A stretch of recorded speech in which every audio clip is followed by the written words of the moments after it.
Саламатсыздар ма? Бүгін сіздермен баланы емізуді тоқтату жайлы өзімнің тәжірибемді қоса отыра сіздерге бір-екі кеңес бергім келіп отыр.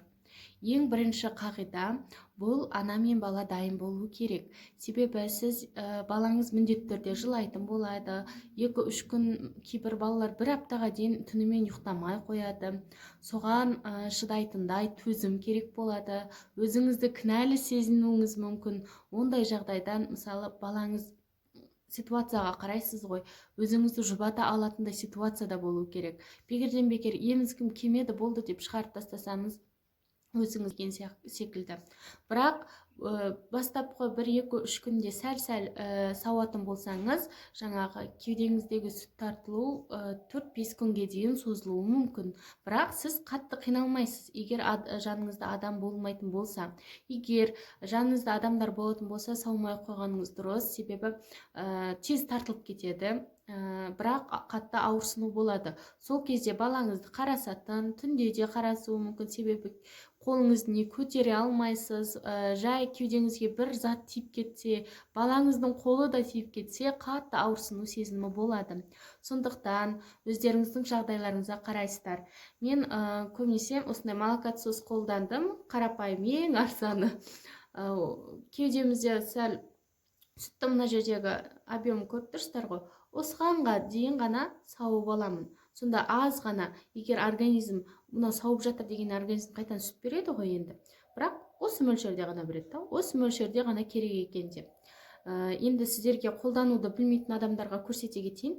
Кеудеңізге ұшына қоймас бұрын бірінші мынаны грушасын жаңағы қатты қысып аламыз. Кеудеңізге қоясыз, өзі былай сауа береді, жібере саласыз. Бүйтіп қайта-қайта қысып тұрмайсыз, жібере саласыз, мына жерге өзі сүт тола береді. Кейінірек ағыза саласыз, мына грушаның ішіне кетеді. Мына ішіне толғаннан кейін оны аласыз да екінші кеудеңізге қоясыз. Қатты сықпайсыз, уже ішінде сүт бар, немесе төгіп тастай салыңыз. Содан кейін қайтадан қойып, жібере саласыз, вакуум сияқты өзі тарта береді. Оны қайта-қайта сығып, жаңағы әуреленудің қажеті жоқ, ондай сүт шықпай қалады. Содан осылай күніне 1-2 рет өзім таңда кешке осылай сүтті жаңағы кішкене сығып алам сүтке, өйткені мен жаңағы массаж жасаймын ғой. Қолмен көбірек қимылдаймыз, баланы көтереміз дегенде сүт тартылғанда именно қолтықтың айналасы білесіздер қатты ауырады. Сол үшін мен сәл жеңілдену үшін осылай жасап алдым. 3 күнге дейін сәл-сәл сықтым. Содан кейін мүлде тиіспеді. Содан уже қазір 5-ші күн сүт тартылды деуге болады толығымен. Бірақ балаңыз түнде мазасызданады. Мен қызым 2 қызымда түнгі 3-ке дейін, 4-ке дейін ұйықтай алмайды. Енді еміп ұйықтап үйреніп қалған ғой.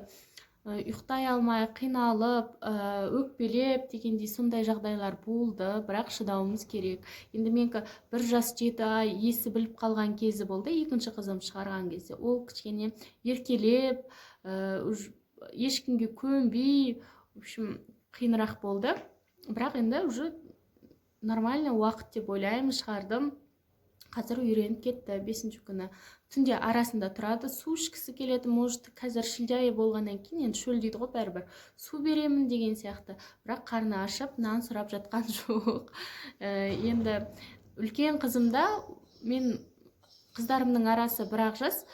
Үлкен қызым 1 жасқа келгенде 2-шіме аяғым ауыр екен білдім. Сондықтан міндетті түрде енді шығаруға тура келді. 1 жас 3 айға дейін кішкене еміздім, содан кейін шығардым. Яғни ішімдегі қыз 3 айлық болғанға дейін емізе бердім. Себебі қызымды қимадым енді үлкен. Яғни мен дайын болғам жоқ. Үлкенім кішкене емсінші деп ойлайсың ғой, байқұс ол дұрыс ем үлгермеді де ғой деп өзің кінәлайсың. Сосын кішкене еміздім. Уже сосын оны да өзім ешқайда кетпей-ақ үйде отырып шығардым. Ол кезде де жанымда енем болды, бірақ енем жұмыста, күндіз жұмыста болғандықтан өзім қарайтынмын. Енді күні бойы жылайды деген сияқты қасында жүрген негізі ауыррақ. Егер сіздерде жағдай болып жатса, балаңызды үйіңізге тастағаныңыз жөн, біреудің үйіне апарып тастағаннан, себебі өзінің үйінде бала комфортно сезінеді. Өзіңіз басқаның үйіне барып, жаңағы күтініп, кеудеңіздің сәл тартылған күтіп, 1-2 күн өз-өзіңізді күтсеңіздер жақсы. Бірақ менде ондай мүмкіндік болған жоқ, сондықтан өзім шығардым үйде қасында жатып. Сосын ол кезде де басында қатты уже кеудеңіз толғаннан кейін бірінші күн қатты ауырды.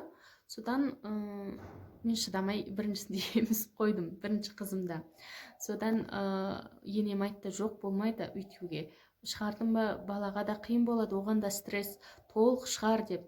Сосын екінші күннен бастап уже емізгем жоқ, кеудемді сауғам жоқ. Қатты ауырғанда массажный терапия алып, артқа қарай былай, енді таралуы былай ғой.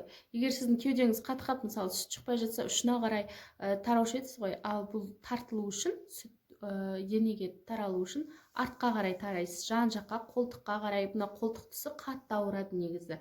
Содан осылай артқа қарай тарайсыз да, сәл жеңілденеді. Егер мүмкіндік болып жатса, өзіңізді или күйеуіңізге айтып, осылай сәл артқа қарай тартып массаж жасаса, жай қатты баспай, қолдың да салмағы түскен ол ауырып кетеді.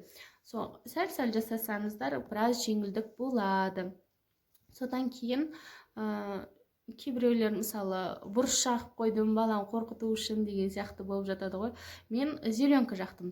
Зеленка жаққанда біріншісінде көрсеттім, міне қызым ауырып тұр, убай болмайды деген сияқты. Бірақ әлгі қорқытып емес та, жай деп, себебі ол ана бала жақсы көріп, өзі білесіздер ғой, бала емгенде сүйсініп емеді ғой, бір соны жаман нәрсеге айналып кеткені олар үшін де қорқынышты нәрсе екен, өздері қорқып та қалуы мүмкін екен.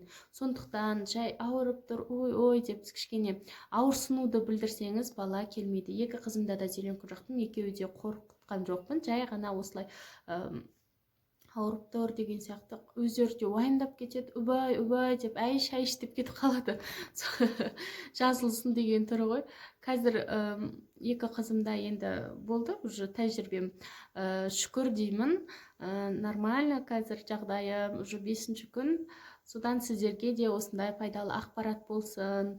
Енді бірінші емшектен шығарып жатқан кезде бәріміз уайымдаймыз, қалай шығарамыз деп, неше түрлі ақпарат іздейміз деген сияқты. Менің де осындай опытым болды. Бастысы өздеріңіз дайын болыңыздар. Ауырсыну да болады, температура да шығу да болады. Енді әйел адамға көп сынақ беріп қойған, бірақ бұл толғақ сияқты. Мысалы толғатып болғаннан кейін балаңды қолыңа алған соң бір толғақты енді ұмытасың деп айта алмаймын, бірақ жеңілденесің ғой. Кәдімгідей жеңілденіп қалдым деп, қалай балаң шығады солай жеңілденесің. Бұл да кеудеңді мысалы 3-4 күн шыдайсың, одан кейін кәдімгідей жеңілдік сезінесің. Ой, осы 3-4 күн шыдасаң, қиындық артта қалады деген секілді. Енді баршаңызға сәттілік тілеймін. Бастысы жаңағы қатты ауырып бара жатса, шыдамай бара жатсаңыздар, сәл сауып қойыңыздар, бірақ көп мөлшерде емес және жиі емес. Екінші, массажный тарақпен артқа қарай тарасаңыздар болады, немесе сипалап массаж жасау арқылы сәл ауырсынуды басуға болады. Барыңызға сәттілік.